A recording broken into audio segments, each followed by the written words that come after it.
Hello and welcome to a new episode of the BIMvoice podcast. Today's guest is Lars Christian Fredenlund, the CEO and co-founder of CoBuilder. Welcome, Lars Christian. Thank you. Pleasure. It's so nice to have you here. Please introduce yourself a little bit. Hi, my name is Lars Fredenlund. I'm the CEO and the co-founder of CoBuilder, as you mentioned. I have been working my whole life in the industry. I started off as a carpenter, and then I took my bachelor degree within engineering construction. Then I worked I worked as a marketing manager for a Norwegian company called Glava Insulation. So I have the manufacturer's glasses on also. Also have the background as a carpenter, which is very useful. And then since 1997, we started CoBuilder, and that's where the journey on this, where we can say before BIM, there was also something. So I've been before, and I'm going to enjoy going beyond BIM. So this company was founded in 77 or in 97? 1997. Okay, so 23 years ago. Yeah. It was not too much talk about BIM. No. There. So just CoBuilder, we're European, so based out of Oslo, and a European company working mostly in Europe, but now we have clients outside of Europe also. So we are focused on the, let's say, the I in the BIM. Okay, can you briefly say what exactly the CoBuilder software is doing? So CoBuilder, we have focused on some. I say this too often, but have you seen the movie Matrix? Yeah, of course. Have you seen when he is asked to take a red pill and blue pill? Yeah. So when I've taken the red pill, and I've seen the industry like that Matrix movie, and that brings in a world where manufacturers, clients like building owners, anyone working on construction sites, all the different parties. We have merchants, we have all the stakeholders. And if you see that world with those glasses, it's a different world than BIM. And this brings in the complexity when talking to architects and specifiers like engineers. Everyone has their glasses on, and they see their world very often via tools, like tools they have in front of them. But as an industry, there are greater goals to be achieved than making money and doing projects.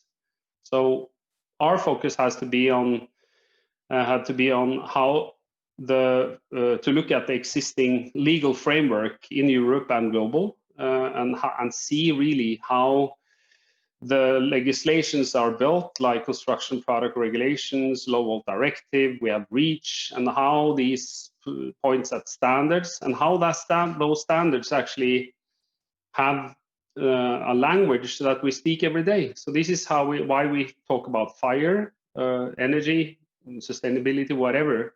It's within that framework, and that's where I think that working every day, taking that pill, suddenly it becomes more complex than just not taking the pill and being happy.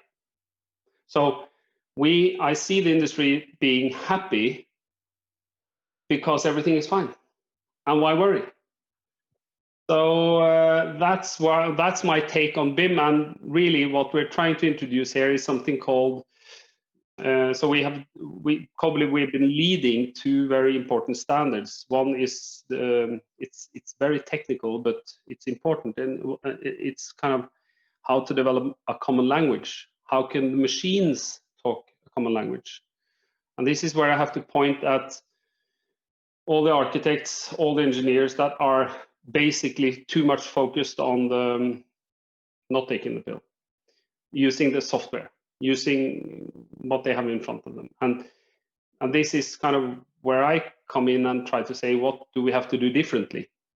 So this is a little bit technically, but that means that we should separate the information requirements, the information that we use within Revit or ArchiCAD or whatever software, it should come from somewhere else, from a source that has trusted data templates that you can trust. You can go to court and you could purchase, and you can say what kind of asset information do I need, or you can say what is the carbon footprint, what is what. And all this information is kept outside of the model. But today, when I talk to large actors, everyone is having their kind of standards like IFC driving them. And this we will never be able to close a gap on common language when we don't take in construction product regulations, low volt directives that has standards that defines fire, whatever it is. And these standards are not global. IFC is a global language. And the history is like, you have Autodesk, you have Trimble, you have Nemetschek Group with software, and those guys are sitting defining an object model on one end. But how does that in reality link to the way that the EU Commission under regulations states that this is how we describe a window? So it has not been connected. So I think on my end, what I would say is that the industry needs to change, and change is actually what I think is the most difficult one, is for people to change. So our platform, of what Cobbler is trying to do is that we have developed a platform, and we've read all these standards, and we have developed those objects, templates that can be used across, so that you have a common language from early design to end of life. And then every stakeholder has some information they are either responsible of or that they should deliver. So this differs if you're a contractor, if you're an architect, you're responsible of something. And if you're someone working on sound, you're responsible of something else. But it's still same kind of language and templates that we are using as an industry. Hotels.com, connectivity, to connect. So that is where I think that our industry, we don't have any platforms yet. I think that there is a need of platforms, and this is where I think that where we see that this is where it's going. And secondly, I think we also should embrace other standards like GS1. I don't know if you've had any. No, I don't know what that is. Please explain to me. So GS1 is an organization that wrote a memory understanding with Building Smart. And GS1 is kind of GS what, but every day you use it. You use it every day, but you don't know it. And it's more used than Google. So what is this? It's the barcodes. When you buy groceries, you hear beep, beep. That's a standard. And that is a standard that allows track and trace, traceability. So it's kind of a product identifier. So as long as an architect or no one else actually is bothering looking at it, how can we make connectivity? How can I do a design which easily can be delivered by manufacturers, like on site, into where and when? How can you do it? So I think that the complexity with a pill is there. And so that's where I think that the change will come, because we have to look at what we're doing with other glasses. And yeah. What is the challenge there? People are not willing to embark, to accept this reality and start working together to get all these standards in place? No, I think it's a matter of two things. I think firstly, these what I mentioned at Cobbler we have been a part of. So we have been leading the work of making the data template standard. It's called ISO 23387, which has a sister standard which is called ISO 23386. One is developing properties like what is width, what is height, what is color, and the other one is just modeling it. Which could be used for systems or products or whatever. So the answer is that it hasn't been in the market. It has not been launched, but it has now. It was launched this summer. Yes. So the answer why people haven't used it because it was not available.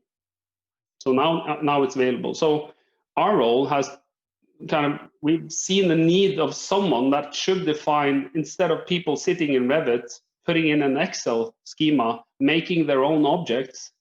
That's just, it doesn't make sense. So we should have common properties that are used within Revit and ArchiCAD, and also how the objects are structured. So when you say it's a pump somewhere in the software, in reality, the standard, the ISO or European standards, they are kind of saying that it's 8 different object types because it's different pumps.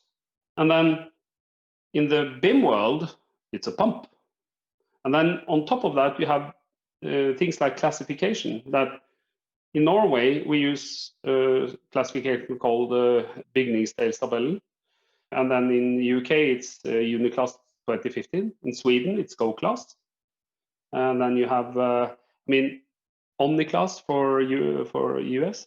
And everyone is naming their pump like imaginary pump. But in reality, all manufacturers, they have strict rules on how to actually deliver a pump. And that they are using test methods to deliver whatever, window or a pump or whatever. And this is a technical language that are seen in all the specification text you see today. Like in Norway, you have something called 3420, Norwegian standard. And this is kind of creating, doing what we have been doing, but we're doing it in a machine readable way. So these templates can be used with Revit or used with ArchiCAD or used with any software, but then it provides a common language. So the availability that you asked about, is it available? So I'm working with, in Sweden, with something called Smart Built Environment, because I believe that it should be the industry that drives these templates to market. So in Sweden, there's an initiative called Smart Built Environment. In Denmark, we're working with an actor called Molio. And in Norway, we're working with BNL, the Federation in Norway for Contractors. You know them. So in reality, it should be the market itself that deploys these templates, and that the data governance is done by the experts that knows Windows. And this has now happened in Norway. Norway is the first country that have done this. So now they have developed templates.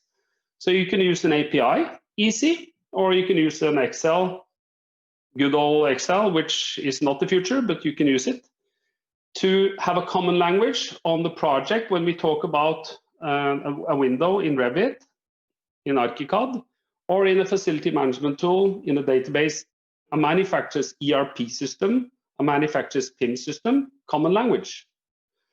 So this enables then information exchange in another way than IFC alone. Because IFC, then you're pushing data via the black box of Revit or whatever.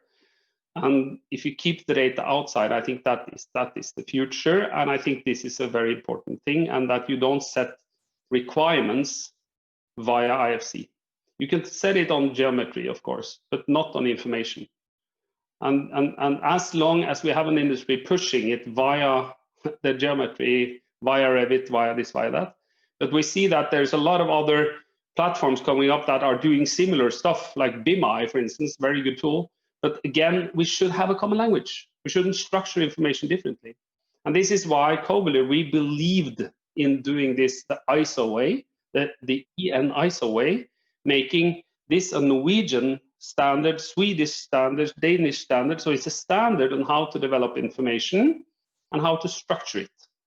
So that is, IFC is very well known. These standards are out for 2 months. But believe me, this moves quite fast. So this moves in a tempo you wouldn't believe, so because I'm in the middle of it. So it's very exciting, and it's also very challenging for a lot of stakeholders, because it will kind of it will change the way that we work, and it will affect all the stakeholders because we have a common language. So like distribution, How do we send order files to manufacturers? Should we send PDF files, Excel files, or should we just do it automatically? Could I develop a design that I could reuse from project to project to project to project, so that I don't have to start from scratch? So that means that the design, how to create wall types within milliseconds, you can just do that, and then you connect it to all the manufacturers that can deliver plasterboard insulation and so on. But so I think that's a huge change that will happen as I see it, but it won't happen within the design tools. They will do what they do today, but yeah, I think and that enables a lot of things. You said that in Norway it start developing. What are some products or some companies that are doing this? Is going to be like CoBuilder has like a library with all these objects that have the right properties that every stakeholder can use on their project? Yeah, that's just the core of what you said. That this is the core. This is in reality what happens. So there's a cloud-based solution that we have where you can have a dictionary. So you have a dictionary on one end where you define widths, heights, whatever, but it's no duplicates, and then you develop a template based on that dictionary. And in that way, you have a common language. And we work with a lot of very large stakeholders now on this. And this is, for us, it's important for any organization to have a data governance so that when they're on one project or another project, they should use the same way of doing things. And this is the change, that they can take an information container, a Lego block, I don't know, construction object, you can name it. Like, there's many words on this. It's called taxonomy, it's called I don't know the English word, but there's a lot of words to this, but in reality it's how you structure your information. So that's why we have a standard on how to do it. And this has been CoBuilder's view, is that instead of just doing something CoBuilder-ish, let's work with industry. Let's work with Germany, France, UK, all the countries, and let's develop a common way of defining a property, introducing GUIDs like machine codes, and then publishing that. So since we have this online, I could share a screen just to show you. So this is just examples of work that we've done in Norway. This is a Norwegian, it's called a context. So it's data templates to be used in Norway. So here, the standard you see here, like curtain wall kit or concrete roofing tile, these are made out of harmonized standards, which you can see here. So these are the harmonized standards within Europe, where all this information are in these official documents. And this is under the law. This is how manufacturers are CE marking their products and getting them to market. So when I talk about specifics, anything here, there is rules behind it on how to define, let's say, a gypsum plasterboard. So for the gypsum plasterboard, I have a lot of properties which is relevant for gypsum plasterboard. So depending on what kind of information I want, I can filter the properties that I want to look at. And this is an example of information of properties from the standards. And this is the core of the issue, is that when you're taking this pill, you understand that when we talk about width, height, pressure, whatever, it is existing language. This language is embedded in standard test methods that it's called notified bodies around Europe. There are people actually testing products. So when architects are sitting down talking about characteristics for a wall, there are existing methods on how to measure and test things, but this is not used within, let's say, BIM. It's not there. So that's where these information containers or construction objects consist of the same language. So if I say that I would like to take this from a European level to a national level, then you use a dictionary, and the whole point of that is changing the language only. So the dictionary provides you with the capability to translate. So if you, sorry, I'll go to the front page.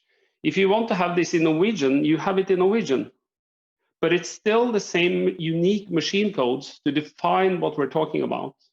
And in that way, you can translate to any language that you want.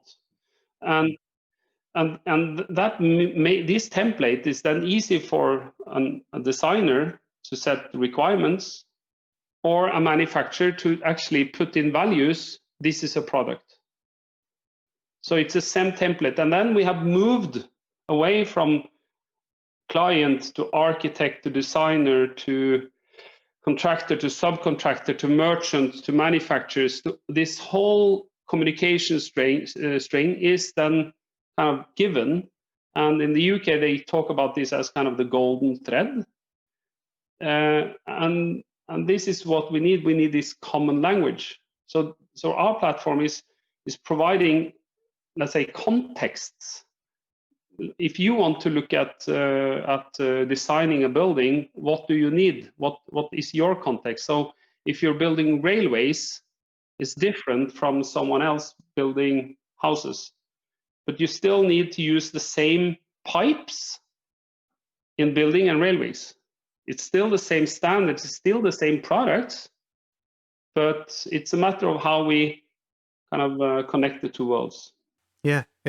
The scope is different. But let's get it a little bit more practical. So how do you exactly use CoBuilder? Let's say with Revit. Let's say that can you connect, for example, CoBuilder to Revit to read, to assign, for example, some properties from some objects or some materials from CoBuilder in Revit, or how exactly it's practical? So the practical route is there are many ways of looking at it, but as of today, normally people are using, like say, creating their requirements of a set of data, like a purpose, design requirements. What is that? And first of all, then I just have to say within that, it means that you have to understand what is the purpose. So if you put it into Revit, what is the purpose of that? So I think it's very important to answer the question, why am I putting in any information in the model now, and what is the outcome? So that has to be answered first. And secondly, after that is done, then that in my world, a template could consist of a lot of different information. So if you want to measure like carbon footprint, that's something else than to check that the building regulations are met, that the fire or sound or whatever is there. Or if you have another piece of software working with Revit, actually needing information to do calculations, then it's a very good thing to have it in Revit. So for us, it could easily be then, of course, moved into Revit. And we're actually developing now, starting the work on that now.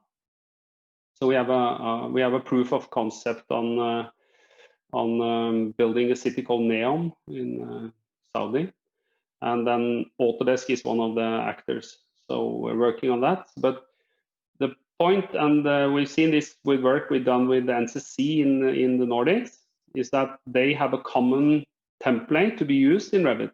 Just that starting point is very valuable, because then in Finland, Sweden, Denmark, and Norway, when they are building a school, then they know what walls to build. Actually to build, not to design, but to build. And then the work that we have done and what NCC has done is then they have been talking to Saint-Gobain, which is a manufacturer, and they have asked them, again, from talking about the Revit question, what data do you need from me, their manufacturer, and what solution, what walls should I really build? Every time I build schools, what walls should I build? And this is where everyone is sitting in Revit trying to make object libraries in Revit. But NCC has done it in a different way. They've used the data templates to describe the wall types outside of it. So then the templates are used, of course, within Revit, and it's exported via, they use IFC. But the data template can help the organization to structure information the same way every time they do design, and they save a lot of money because suddenly they know what information is important for the manufacturer and for them, and maybe also for the client down the road for facility management. Like in the UK, we are based also in UK, so we know that COBE is quite a strong use case so that's more like on FM. That's not purchasing, or they do basically more COBE, I would say, on this. So yes, it's possible to do in Revit, and it brings in data governance, because if you're a large player, then if you want another property, and this is important, if you want more information, are you allowed to do that? So that's where it's a big mess when you have Excel, because people have their own Excels and departments or divisions or whoever. And the importance of one of this standardization work is actually what is a property and how to define a property within an organization. So a property has a name, it has a description, it has an author, it has a version, it has a lot of things. And that's kind of in our platform, we provide the function of having a data governance. So if you're a large architect firm, if someone else wants some more information embedded into the design requirements, they go online and they reply, they ask, can I have this one? And within that organization, someone says, yes, it's okay. But in that way, across the globe, across your company, if you're an architect, if you're a client, if you're a manufacturer, you have a data governance process that is driving your purposes and the data, and then you can build your information exchanges based on that. I see. Very interesting. So you said that the co-builder approach, it's a little bit, it's not exactly the same aligned with IFC, right? Or you say that maybe IFC it's limited, and you're not the first one to say that. I concur you on that from this different perspective and different reasons. But is there because IFC is the standard that the Building Smart is pushing? Do you find a way to harmonize this relationship? To not go against it, but to make it work together. Absolutely. So I'm working with the buildings. We're a Building Smart International member, co-builder. So there's a desperate need of IFC. We need IFC. But what I'm saying is that IFC should limit the use to the geometric information exchange, or where you have clear use cases where IFC should be used. And this is where I see clearly, and there's even a new standard coming out of the CEN 442 work, where you actually are having the model and the data template connected. So IFC is vital for the industry, and it's a format that governments will mandate, and you need it. But what I'm saying is that working within Building Smart, there are a lot of software vendors like Bentley, like Autodesk, like Nemetschek, that will never say, no. We have to keep doing IFC school, IFC this, IFC that, IFC, and this is just no. Focus on the geometric part, and then use these two standards, like the data templates, because they're so much flexible when they are outside of the model, and don't start pushing this via this 3D thing. Keep it separate. So that is where I think it's just very important. I'm not saying that it shouldn't be pushed via. It's possible to push it via the model, but I think connecting to other softwares is very important, and to do this via the, let's say, the outside world, is important to understand. How can we do this? I can try to show you one slide as we have time. So for sure you have seen this before many times, but now I just would like on the information side, we could agree that we need to have a common language for the whole, let's say, ISO 19650 process. We should have a common language. And this is what I'm addressing, that IFC does not provide a common language. So this is why these standards has been developed on the information side. I'm not saying geometric important, but for the information side. And this is how we describe a property, how we use a dictionary. So Building Smart has something called Building Smart Data Dictionary, and how we actually use this dictionary to create this common language. So the standards are talking about separating these three things. And this is where I think that these standards actually opens up the opportunity to scale and to digitize our industry, to get in more automated ordering processes, calculation of environmental footprints, facility management databases connected to models, all these things.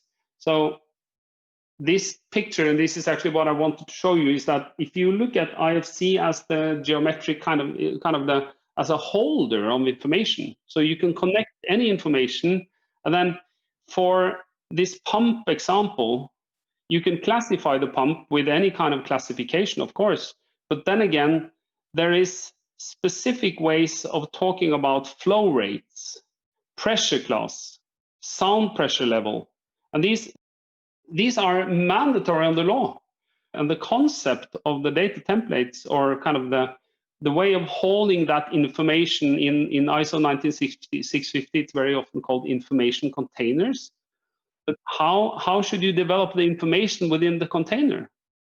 So how can we have this common language? And this is why these two sister standards are coming together, so that you can bring kind of that common language together. And these standards, 23386 on the left-hand side, that's a process standard on how to develop a property. On the right-hand side, you have the data model. And on the right-hand side, if you say that IFC schema, that's a data model. And this is also an information data model. But those two worlds perfectly coexist. But then always, if you look at this from the BIM, the way that we're doing BIM today, you will see that the information is kept within the BIM software. And that's a good, let's say that's a very good starting point for an organization to start with standardized data via Revit. But I do not think, and I see that the future will be more like a platform where you connect to an object, and that means that municipalities in Norway or in Sweden or in Denmark or in UK, if we have defined what wall types to build, we would know automatically what wall types to suggest to use for a school at once. You don't have to spend time, because it's there. It has this fire, this, and this, and it's machine language, so that means that we can learn and we can suggest. We can implement more technology on how to actually understand what to build. And you can connect with sensor data. There's a lot of things with opportunities, but I see that the way that Autodesk and Nemetschek and all these guys, they're trying to develop kind of their own language, and they should not. They should. Of course they should. They should, because they must earn money, right? Yes, it makes sense.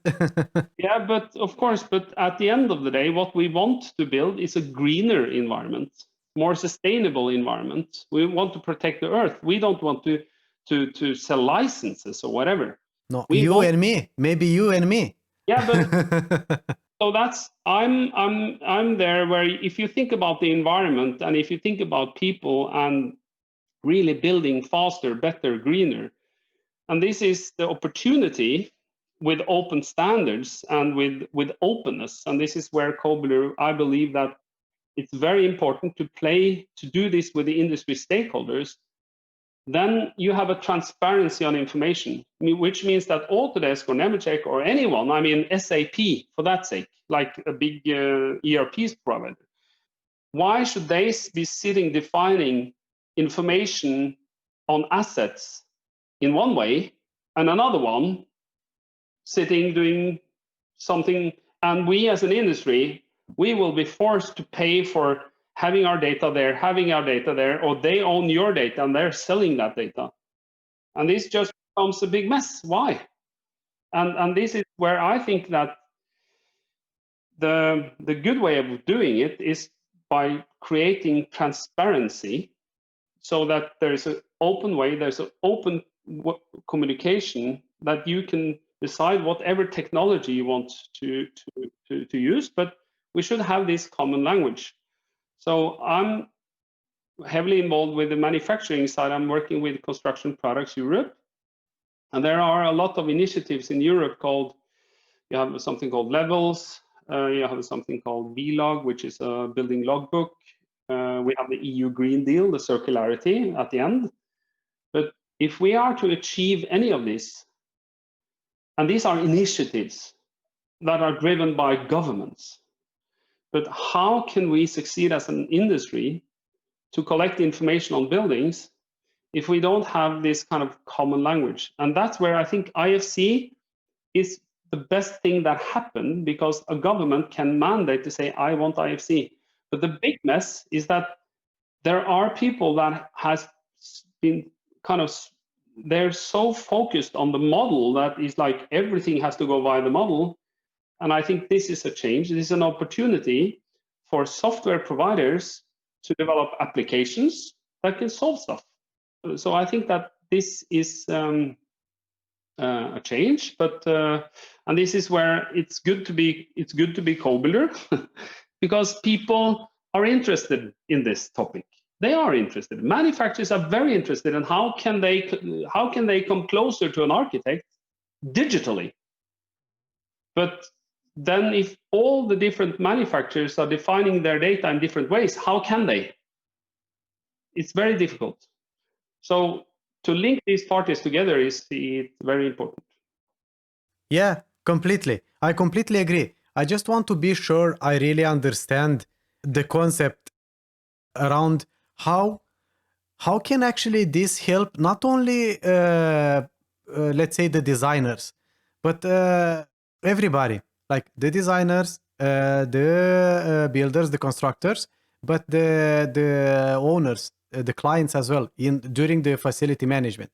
So this information, like I'm thinking like for how is going to be how you make it easy to understand the documentation you have, how it's connected to the objects in the model. So let's say let's just try to see if I understood this correctly. So you have just, let's say, like you define a specific type of wall that is decided by the standard. I have this wall in Revit, and after that you have that connected with CodeBuilder, where you have all the details. Am I right about this, or is? First of all, I think we have to distinguish with CodeBuilder and data templates. So first of all, CodeBuilder, we provide, let's say, a common language platform, and that is just making sure that any software actually has the same language and can follow the standard that is just published. So it's how to define A4 paper. So that's one end, like the common language. And then secondly, we have kind of CodeBuilder platform. When we have a platform for manufacturers, we have a platform for contractors and so on. But I don't think we should spend too much time on the CodeBuilder stuff. I think we should talk about the industry issues. So our core platform is called CodeBuilder Define. That's an implementation of these two standards I mentioned. And that is typically used by manufacturers that wants to kind of understand what is a product and how can I model my product or my system. And we need a dictionary, a common dictionary within my country, because I'm a manufacturer, I'm present global, and I am selling products worldwide. And on the other side of that, you have a client or a building owner or an architect, which is also global, also struggling with the same thing. In reality, mathematically, this is exactly the same thing. They have a dictionary, they have a dictionary. When they develop any asset information, that's where these standards comes in and say, on the information side, this is how we model it. So when software 1 and software 2 wants to exchange information, they have the same language. This is called harmonization, standardization. So that's the purpose, so that an architect or a client owner has the same technical language. So that's kind of the core of the Cobler platform, Cobler Define. Or you have as I mentioned, in Norway, we have something called BNL. So BNL, they have gathered a lot of manufacturers and stakeholders to create a common language. It's called data templates for construction products, like product data templates. So then they want to develop these templates and publish it for Norwegian industry, which is in Norwegian, but it's specific. So an architect or an engineer or a client or anyone can use the same language. And that is published. So that is kind of, there are many use cases on this, but this is kind of the core of what Cobler provides. But the enabler, I think, is actually by using those templates. Is that putting that into an architect organization, that's where you start taking the bill, actually. Because suddenly if someone changes something, then you're dependent on a process, on, I want another property. So you can't just put it in Excel and say, boom, I'm happy. Yeah, interesting. Okay, can you please tell me with your own words, what is BIM for you? I've gotten this question many times. BIM for me is, I have been before BIM and I will be after BIM. I think BIM is a part of, it's a very important topic, but it's not even, for many in the industry, it's not a part of their business. So people don't understand that, but for some of them, it's core. So I think that people are talking about BIM as building information modeling. I very often say it's like, is it better information management? But I think that maybe it's an enabler for better processes built. So I would say it's more like an enabler, I would say. But it's a piece of a puzzle, and that is for people, for us as an industry. But we believe maybe that BIM is kind of, this is where we should go, but it's a related topic. And if you look at other industries, it's not never that BIM is the solution. It's a part of a solution. Yeah, for me, how I see it, all you said about the information, I see that also as part of this process. Even if it's not part of the geometrical representation of a model. So for me, this is part involved in BIM. All that information or all the documentation of the objects and everything, that's part of BIM for me. What do you see as biggest challenges across apart of the lack of a common language? Do you see other challenges in our industry? I see a challenge of education. I think there's a need of education, because why I use this pill thing is because it provides kind of a real life example of being educated. Either you live in the bliss or you're kind of educated. So I'm not saying that people are stupid at all. I mean, we have a very, very, very good industry, and we are actually building perfect buildings. I mean, and it's really interesting to be in this industry. But I see that the knowledge side of things is kind of complex, because just if I were to talk to, when I talk to people, I very often see that there is a gap on things like building regulations, how and facility management data versus product documentation. Like we have a requirements via construction product regulation that you have to declare your product to market, which is what is the fire, what is this, under European rules, talking about the same things that I did. But people don't know this. So when they sit and when we as an industry put these things together, it becomes quite complex. And when we suddenly are talking about the environmental impacts, that we are then talking about EPD data, so environmental product declarations, and data from that, which actually comes from the manufacturers. But people are looking at this from a life cycle perspective. So you have one side sending data, which should be there, and the other one using it. So I think on the education side, then people are very often educated to use software. But then on the education side, then are these softwares made to solve our problems? So then, or should we develop some software that actually solves our problems? So should I buy, I very often get people coming to me and say, what software should I buy? And then trying to bend that software into solving my problems. So I think as an industry, we have a need of coming together, and that's why I said on the platform side. So I think it's very important that stakeholders come together and really develop good ways of agreeing how to exchange information. And specifically in the Nordics, we see that in e-commerce that are standards there developed, which actually solve things. But that's only for people like manufacturers, merchants, and maybe contractors. That's it. The architects is not involved.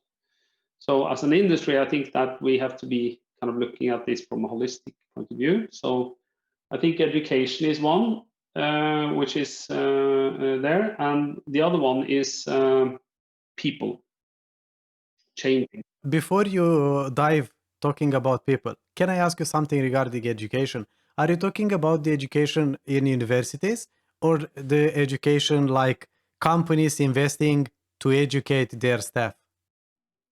I think, first of all, just to comment on people in the market, I think I see too many boards like high-level people that are asking people further down in the organization to solve the digital stuff. You just solve it.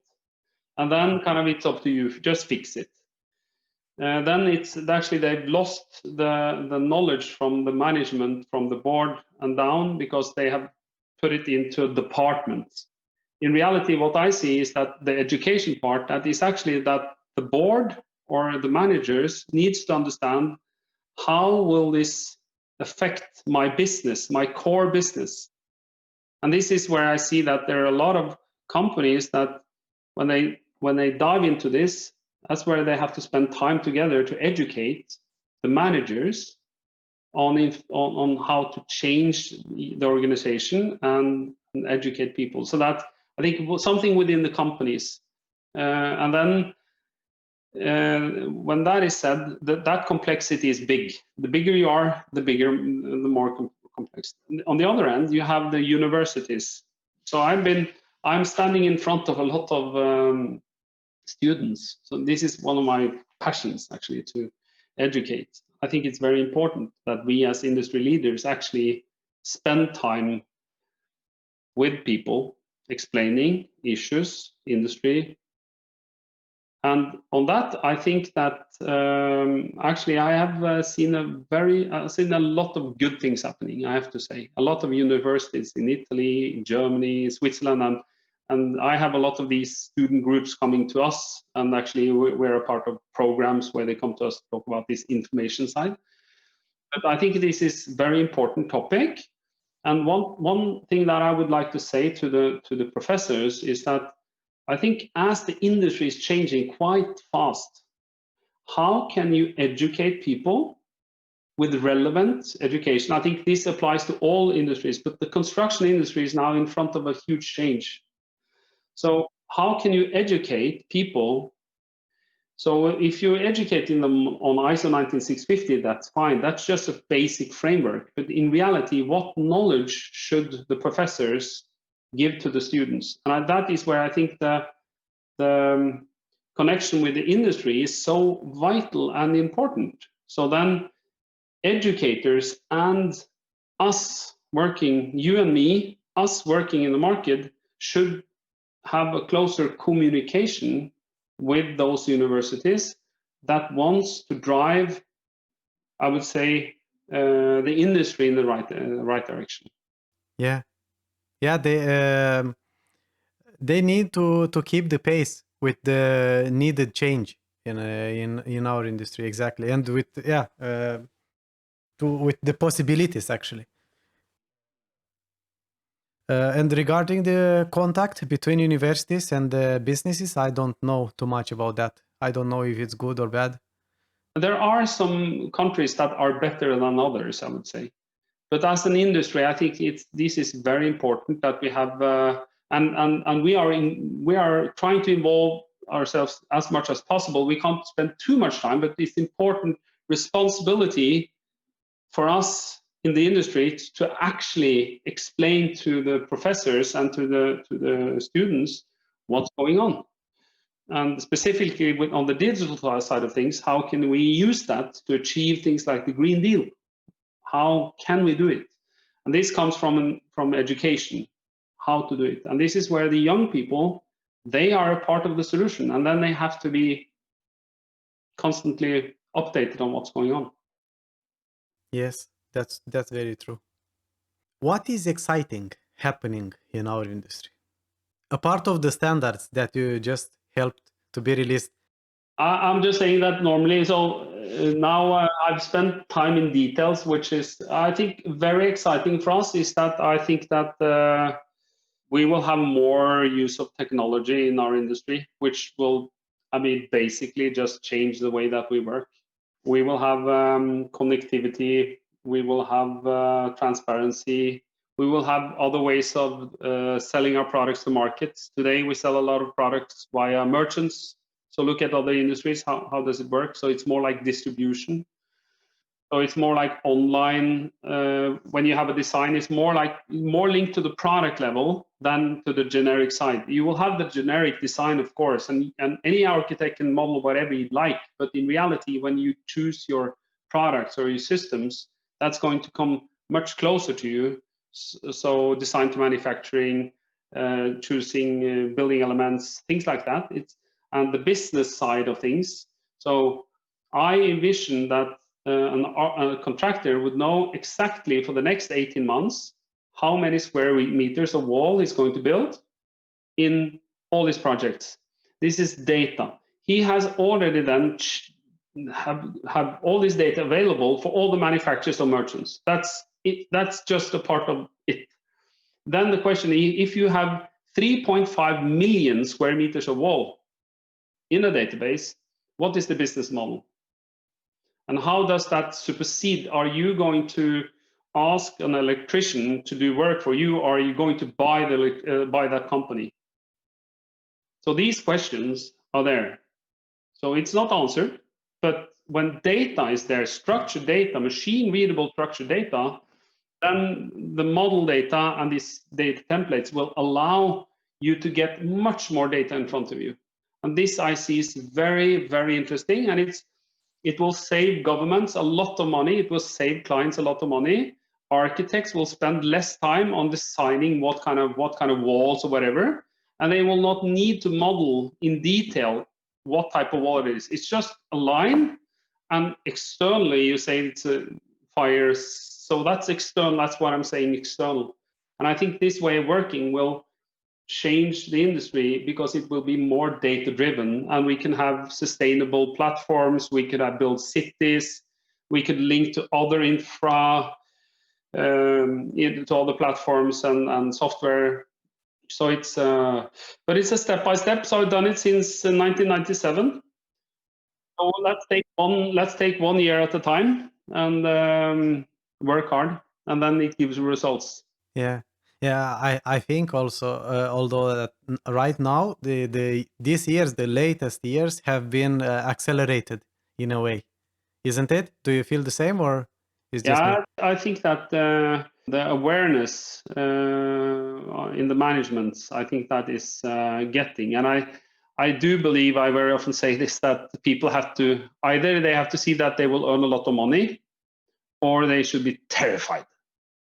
And like in nature, I want something, and like I can sell more, I can perform better as a human, I can do things better. or shit, this is really bad. And then I think that we're in between the opportunity and shit. So now we're in that maybe couple of years where you have the opportunity, but you haven't got the shit yet. So I see that there will be changes like Kodak or Nokia. This will happen. But if we're not there, but this is where, I mean, Nokia, they were leading. They had the market. And many organizations will be in the same stage. So this is linked to not being transparent. I want keep my data here. I don't want to connect. I don't want to work with my competitors. I want to work alone. Someone will work with the competitors and they will build better solutions. How to go to market, how to build houses more affordable. Why should they do it alone? Why should I sit alone and not work with others? And I do believe that it's something with business models and technology, sustainability, all these things in a blend. But I do think that people need to come together and as people and via culture, we need to bridge the gap and build better. Yeah, I completely agree with that. Can we do something to get people closer and to open a little bit more, especially data and how they work and everything for the common benefit? So we have made a platform in Norway where all the contractors are using that platform. And this is why we had a success, was that the contractors, the top managers, they said, let's not fight on this one. Let's work together. And this is, I think, that way of working as an industry, even higher up. That is where we need to go. And this is my personal, what I want to achieve is to change the industry. I want to build greener, better, faster. And then as an entrepreneur, you always want to make money, you want to have a success. That is what everyone wants. But I've always said, if you really believe in changing the industry, making it better, going the right route, people will follow you. It's just a matter of waiting. It takes time, and you have to be patient. So I think that the industry needs to come together.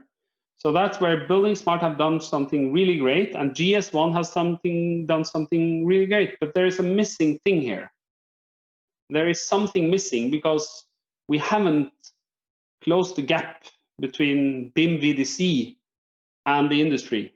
And this is where I think that the information exchange and how we structure and exchange information, that's where I think that we can contribute. But it shouldn't be us. It should be the industry itself. Yeah, I completely agree. It's difficult to go fast when you don't have involved the top leadership, when they did not buy into it yet. Can I ask what platform are you talking about in Norway, where people? In Norway, we developed a platform for collecting chemicals. So we had very bad incidents in Sweden and Norway on hazardous chemicals on construction sites.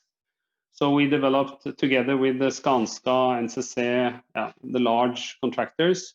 We developed a platform of how to make sure that we track all the chemicals that comes in via the subcontractors. So in Norway, it's like ISO 19650. You have a project, then you distribute it to your value chain, and all the chemicals that are being pushed into the site are collected, and this has turned into from PDF to data. So we can say that there is a hazardous chemical or there is a environmental issue with this product. You can substitute it and say, I don't want to use your product. But in that way, you're saving the globe, or you're making it less hazardous on the chemical side. You're reducing the number of manufacturers that actually are selling to you, because then you can control it. So it's more, you save money on that side. But the important part was that we saw that the industry then could control the data and really drive risk assessments, things that are very important for the environment, because chemicals is everywhere. It's within products, it's within like whatever. So this was just an experience we had, and I think that is what I think on my side. I think this is what I'm trying to do, but on a global level, that we need this coming together feeling, and this is where I'm talking to a lot of very large global players to make this a reality. So we have been working with IBM, and we had a presentation for Building Smart on a platform that we will talk more about in next year. So, but again, for us, it's common language. People should have the common language. That sounds very good. Recently I've seen a meetup online. You had a brainstorm meeting or something to find solutions and better solutions. Do you know what I'm referring to? It's on YouTube. Ralph Montag Yes, yeah, okay, yeah, has yeah. been there. Yeah, but that's just example. People working with common data environments. So common data environments is very important. So the only contribution that we said is that, again, on the exchange of information in that world, it's very often PDF. You have a database, you have a solution interface, and then you have PDFs, and then you have the model. So our discussions as today has been actually on the asset side, but on their side, it's more than that. It's the building process itself and everything around it. So then what I said is that I think it would be good to have a common way of defining things like a document type. So when we exchange a document type of a specific type, let's call it the same and put it into a machine readable code so all the softwares involved know what it is. So for us, it's more like introducing data governance so that common data environments, when they exchange whatever information or define anything, that we can do it in a way where people can see, okay, this is that and this is that. And then when you build your business case, you can just use a common language or like definition into this. And it's very exciting because, as I said, the industry is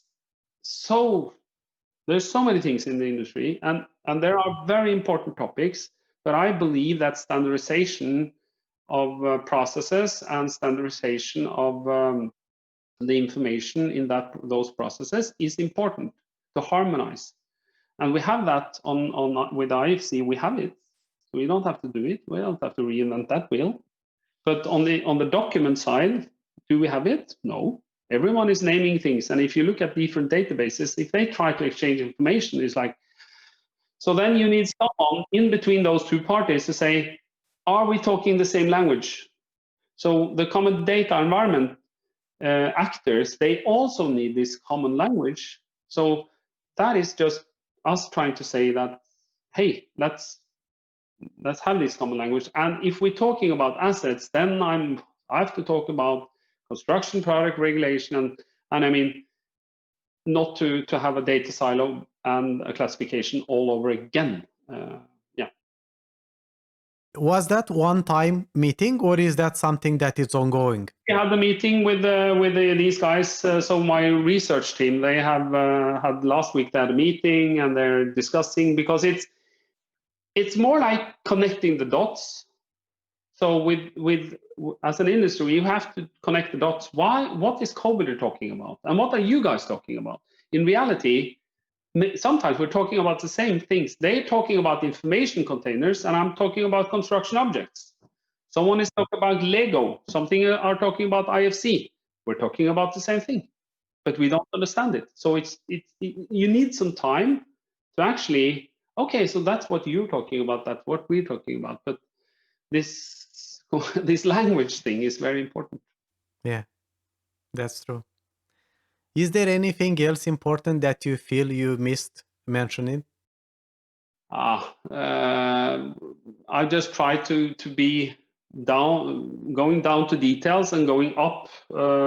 So there's a lot of topics that we could address, but I just want people, so the listeners that we spoke about, like architects, engineers, and contractors, I think looking beyond the design construction stage is important to succeed, because if not, we will redo that wheel again and again and again.